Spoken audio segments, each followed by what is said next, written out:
पश्चिम बंगाल में चुनाव तो खत्म हो गया है, लेकिन नंदीग्राम का संग्राम अभी भी चल रहा है। चुनाव में नंदीग्राम से मुख्यमंत्री ममता बनर्जी खुद चुनाव हार गई थी, तो इसको लेकर वो अब कोलकाता हाईकोर्ट में चली गई हैं। कोर्ट में क्या हुआ, इससे पहले आप ये पूरा मामला समझ लीजिए। सियासी ड्रामा थमने का नाम नहीं ले रहा है। विधानसभा चुनाव से पहले शुभेंदु अधिकारी जो ममता के सामने लड़े, वो ममता का साथ छोड़कर बीजेपी में गए थे। ममता शुभेंदु की बगावत से इस कदर चिढ़ गई कि नंदीग्राम से उनके सामने खुद ही चुनाव लड़ने का ऐलान कर दिया। उस चुनाव में भाषा की मर्यादा टूटी जब शुभेंदु ने ममता को कभी बेगम तो कभी रोहिंग्या की खाला कहकर संबोधित किया।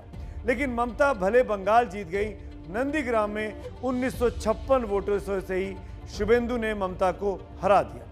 अब चुनाव नतीजे आने के 1.5 महीने बाद ममता हाईकोर्ट पहुंच चुकी है कि नंदीग्राम में चुनावों में धांधली हुई है।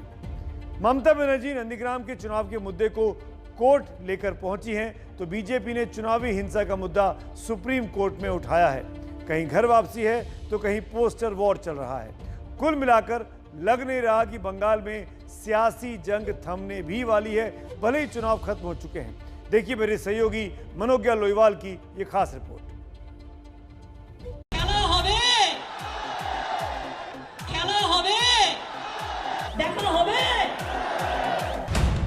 अब खेला चुनावी मैदान से उठकर कोर्ट तक पहुंच गया है।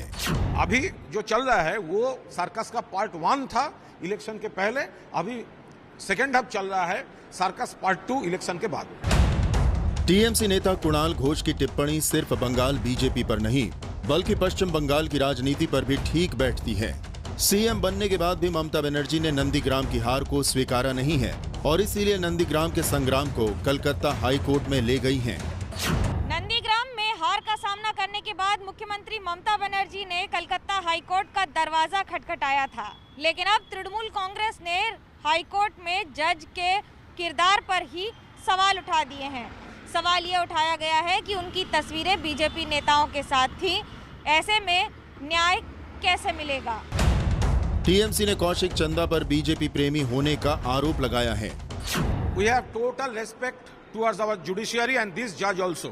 But the Nandigram case, this case is being heard before learned judge Kaushik Chanda, and we have seen some pictures that he was attending a legal cell meeting of Bharatiya Janata Party where Dilip Ghosh was delivering his speech.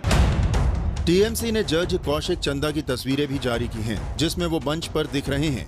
इन तस्वीरों से जज की निष्पक्षता पर सवाल उठाया जा रहा है।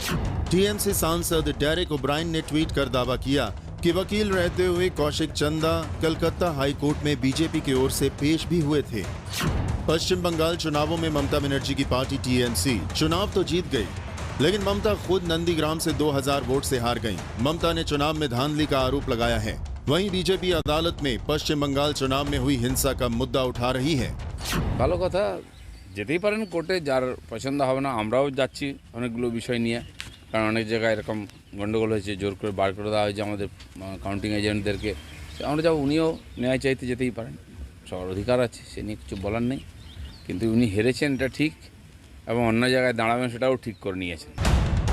वहीं कोलकाता की दीवारों पर बीजेपी प्रभारी कैलाश विजयवर्गीय के गो बैक के पोस्टर भी लगे हैं। टीएमसी इसे बीजेपी में कलह बता रही है, तो बीजेपी का कहना है कि पोस्टर से उसकी पार्टी का कोई लेना देना ही नहीं है। विधायकों का मसला हो, सांसदों का मसला हो या गवर्नर, बंगाल में हर मोर्चे पर तनातनी है और ये तनातनी अब कोर्ट में भी नजर आ रही है। आने वाले दिनों में बंगाल में सियासी ड्रामा धीमे पड़ने का आसार नहीं है।